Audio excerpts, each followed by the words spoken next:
Every year, I do a video on the perfect MMORPG.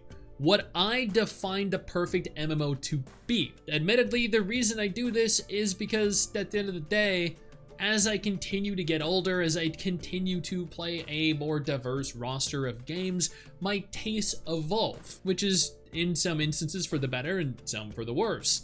I have been playing a lot of single-player games, a lot of multiplayer cooperative games, survival games, creature collection games, and gacha games. So I think over the course of the last year, my wants and needs for an MMO have changed quite significantly to what they were just a year ago.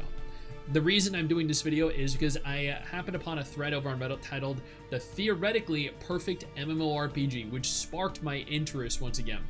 He goes on to state, I found myself kind of burnt out with MMORPGs. I love theorizing with other people. Many different MMOs have parts that are really innovative and fun, but their potential is limited by their downsides. It got me to think, what if an entire community made a full list of all the things a perfect MMORPG should have? In theory, we designed the perfect MMORPG as a collaborative effort. That is, like, right off the bat, that is far from the truth. The reason being, everyone has a different definition of the perfect MMORPG. My favorite MMOs are World of Warcraft, Final Fantasy XIV. The reason I like WoW is because of its enormous open world, its very fast, fluid tap-target combat, and its PvP. And I guess also its dungeons and raids. Dungeons are very well thought out, especially in the last couple expansions. The reason I like Final Fantasy XIV is its story. And yeah, its story until Dawn Trail, and then I actually, for the first time in about 10 years, canceled my Final Fantasy XIV subscription. But that's irrelevant to this video. A lot of people like different MMOs for different reasons. Therefore, there is no collaborative effort that could result in any real game. On top of that, I think that this could be a genuinely fun discussion. While the perfect MMORPG does not exist, who knows? Such a list might actually inspire someone to create something that is as close as it can get. I'll start off the list with some points that I think would be incredible. A fully fleshed out parkour skill.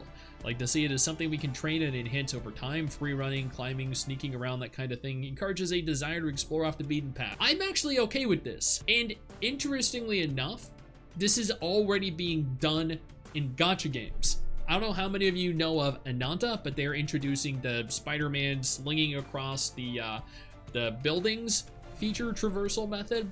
It's kind of like in Wuthering Waves, where you can not only climb, you can not only wall run, fly.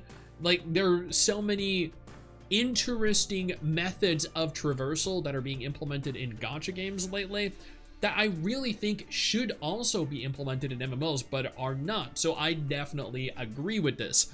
I think providing more opportunities to explore, providing reason to explore, and ways to explore is great, and would definitely motivate people to actually utilize these tools, these kits, to do so. Active regular world events, preferably having both players and GMs participating, fosters community collaboration or competition. So like Fates in Final Fantasy XIV, or I don't know what they're called, the Rifts in Rift, or the equivalent in the Elder Scrolls Online, or the, zone bosses in Guild Wars 2. This is actually already done in the vast majority of MMOs, or the vast majority of the big MMOs rather. I am definitely of the opinion that cooperative world content is the key to a lively world. I think one of the things that World of Warcraft actually does really well, better than any other MMO, is its ability to make you go out in the world and do shit. Quest, raise reputation with factions, do the world events, do the world boss weekly, there's so many reasons to actively go out and participate in world content at every hour of every day, and there are really few MMOs that capture that sense of community. Before we go any further, I do want to take a moment here to thank all of my incredible patrons over on Patreon and my YouTube channel members who allow for me to continue to do dedicated videos like this every single day. You guys are absolutely phenomenal, and I genuinely cannot thank you all enough for the support. A community tool that allows players to generate instance player-made content? No, absolutely not. That is not at all necessary. We don't need player-generated content. We need high-quality developer-generated content. I am of the firm belief that the vast majority of people will either abuse this or just create content that is of subpar quality to what the devs themselves could push out. Looking at the comments, they're all just people saying the perfect MMO doesn't exist. I don't want a perfect MMO. I just want one that I can log in when I want to and explore as I choose, which you're literally just describing like a survival game or a co-op game. People just don't work like that. There would be way too many conflicting ideas. Exactly. Person A wants full loot, open world PvP. Person B wants absolutely nothing to do with PvP. The perfect game already cannot accommodate both of these people. For me, a perfect MMO would probably need active efforts to indicate old content so players aren't flooded with a shitload of quests when they first get to a hub. I actually think, honestly, that the perfect MMO, and World of Warcraft actually does this too, makes you return to older zones. It makes you go out into the world and engage with content, with NPCs, with areas that were released months, years prior in expansions that you thought were already forgotten.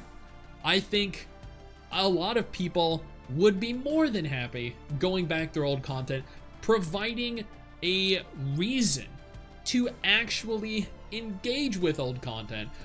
There are so many people that play games that go through areas that are absolutely captivated by what they see, and then they never return. That entire zone is now irrelevant. If you provide a reason to return there, whether it's for a weekly quest that you do for 5 minutes once a week, or a monthly quest, or an event that happens periodically throughout the year, you are incentivizing people to return to the zones that you've created. And I think that is a phenomenal idea because it keeps all of the zones relevant. It also allows for new players to engage with and interact with old players. I think that is one of the things Guild Wars 2 actually does exceptionally well. The ability to sync your level down and participate in content with people of a lower level. I think an MMO needs to be open world. It needs to have a seamlessly accessible world that you can just run across. You can spend 5, 50, 300 minutes running in a straight line, killing monsters, looting treasures, which is another thing I think it needs. And a lot of MMOs don't actually have this, but World of Warcraft does. Treasures. I think finding treasures that give you XP, that give you unique aesthetics, transformative items, gear, they all provide little reasons to go investigate what that crate is over there, what's beyond the crate, what is in that house, what is in the temple all the way back there. Treasures promote exploration. Promoting exploration provides a purpose to a zone. There are so many reasons that zones are important. Keeping players in them for as long as possible, while not forcing them to, but providing engaging reasons to, is one of, I think, the key ways of creating a fun experience, especially when leveling through zones, when leveling through areas, when leveling through expansions. I don't care what the graphical style is. It can be realistic, it can be Korean, Chinese, Shansha, Wuxia, it can be anime. I don't care what the combat style is. I love tab target games, I love action games. I don't care if it's fully voice acted or not, like Final Fantasy XIV or World of Warcraft or The Elder Scrolls Online. As long as there is voice acting present, I am happy. As long as the combat is fast and fluid, I am happy. Not like Final Fantasy XIV's tab target combat, that is abhorrent. I prefer my tab target combat to be something more like Ion or Arcade or World of Warcraft. As long as the graphics are nice and they're crisp, I think WoW is beautiful, I think ESO looks great, I think Guild Wars 2 looks good, I think Final Fantasy XIV looks good, but I also think the character models in other anime games like Soul Worker Online, like PSO 2 New Genesis also look good. So at the end of the day, none of these things I think are imperative to my preference, to my enjoyment of an MMO. What is though is multiplayer content. Like, I don't care if it's 2-player, I don't care if it's 5, as long as there is content that promotes playing with another person. Like, I know I keep going back to WoW here, but WoW with the introduction of delves. I know delves aren't for everyone, but the vast majority of people I've spoken to absolutely love delves. The reason I love delves, I can do them by myself. I can log in and just do it alone. Or I can log in and I can do it with my wife, Mrs. STIX. We can co-op the content. Or we can go with a third person, one of our friends, 4 or 5 people, a max party. And that, while not, inherently massively multiplayer, is a type of content that I can get behind. Something that prioritizes and rewards you for playing with other people, but not penalizing you for wanting to play by yourself. So it promotes multiple different methods of play, and it rewards you no matter how you're playing the game. This way, people that don't have friends, people that don't want to have to wait in queues, can clear the same content, can obtain the same gear that people that want to play with other people can obtain, can clear. Once again, and I hate that I keep using WoW here, but I like how WoW handles open world PvP. You can turn war mode on or off. What this allows for is everyone that wants to engage in open world PvP can, but everyone that wants to avoid it at all costs because they hate open world PvP can. That's the thing. You don't need to roll on a PvP or a PvE server. You could just turn it on or off in a major city. And that is fantastic. I love open world PvP. I don't think I've ever played WoW at any point in my life on either on a PvE server or with war mode turned off, because I just have an immense amounts of fun with it. So giving me the opportunity to actually engage with it, or if I were to play with a friend that was really bad at PvP and I had to turn it off, giving me the opportunity to do that. That is how servers should be handled. That is how PvP should be handled. And of course, the inclusion of battlegrounds, arenas, whatever other kinds of instance competitive modes you want to employ, perfectly fine. But I know there are some people that are very interested in open world PvP and some that are not. But again, give people the opportunity to. I think the most important part to me is probably my ability to become enthralled with, engrossed, and relate to the story and the cast of characters.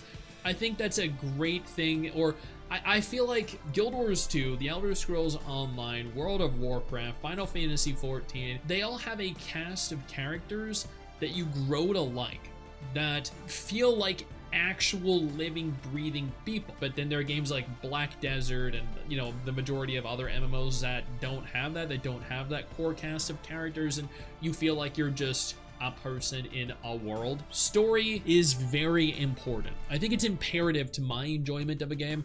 It doesn't need to be 5,000 hours per expansion like Final Fantasy XIV. It can be as short and simple and effective as WoW, or as The Elder Scrolls Online, but it does need to be present. I need to find a purpose in what I'm doing. I need to have a purpose behind going to that town, going to that city, fighting that bad guy. Otherwise, I'm just doing it for the sake of doing it, and that is just kind of boring to me, and I don't like it. And I think that right there, that is plenty. I think if those existed in an MMO, those features, it existed in an MMO that was not World of Warcraft, I think it would do phenomenally. I think the reason why WoW does as good as it does is because it actually incorporates so many of these features. Now we need something that incorporates features like this. I'm sure I missed a ton that would make the game better, but we need another MMO that incorporates features like this into the core game, and I guarantee you it will find some modicum of success. But I am curious what you guys think, what your opinion of the perfect MMO right now in 2025 is, because I mean, it's 2025 and we have really nothing at all releasing this month or next month, or it's gonna be a little dry and is not a great way to start off the new year. Hey, where do you think you're going? I see what you're doing there. I see you navigating on over, scrolling on over to that X button. Don't you dare. What I need you to do is take a moment and click one of the videos that are about to appear as soon as I'm done talking. And trust me, you're gonna wanna.